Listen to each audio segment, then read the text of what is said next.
पाहूया टॉप 9 महत्त्वाच्या बातम्या। लाडकी बहीण योजनेसाठी सामाजिक न्याय आणि विशेष सहाय्य विभागाचा 98 कोटी 45 लाख रुपयांचा निधी वितरित।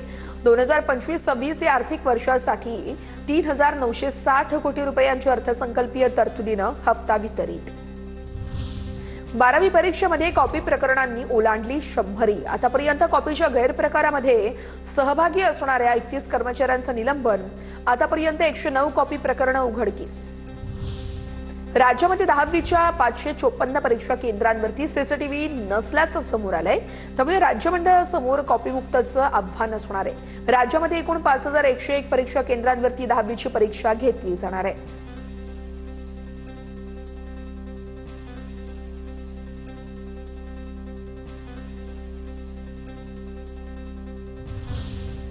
शैक्षणिक वर्ष 2026-27 यासाठी एमसीए आणि टीसीईटी पदव्युत्तर अभ्यासक्रमांच्या प्रवेश नोंदणीसाठी 23 फेब्रुवारीपर्यंत मुदतवाढ।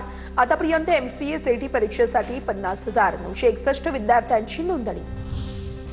प्रसिद्ध पटकथाकार सलीम खान यांच्यावरती लीलावतीमध्ये एंजिओग्राफी करण्यात आली आहे। सध्या त्यांची प्रकृती स्थिर आहे। त्यांना लावण्यात आलेला व्हेंटिलेटरचा वापर हळूहळू कमी करण्याची प्रक्रिया सुरू आहे। लीलावती रुग्णालय प्रशासनाची ही माहिती आहे।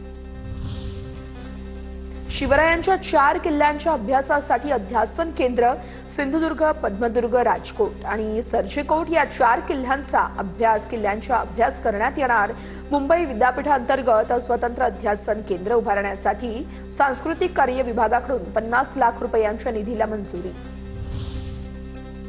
शुक्रवारपासून 10वीच्या परीक्षेला सुरुवात होणार। राज्यभरातून एकूण 16,15,489 विद्यार्थ्यांकडून नोंदणी, तर 5,111 मुख्य प्रमुख केंद्रांवरती ही परीक्षा घेतली जाणार। किल्ले शिवनेरीचा विकास अजित पवारांनी केलेला आहे। माजी आमदार अतुल बेनके यांनी दादांच्या आठवणींना उजाळा दिला। अजितदादा इथल्या दगड आणि बुरुजामध्ये जिवंत आहेत, अतुल बेनके यांची प्रतिक्रिया। किल्ले शिवनेरीवरती मराठा नेते मनोज जरांगेंनी छत्रपती शिवाजी महाराजांचं दर्शन घेतलं। पहाटे शिवनेरी किल्ल्यावरती जाऊन त्यांनी दर्शन घेतलेलं आहे।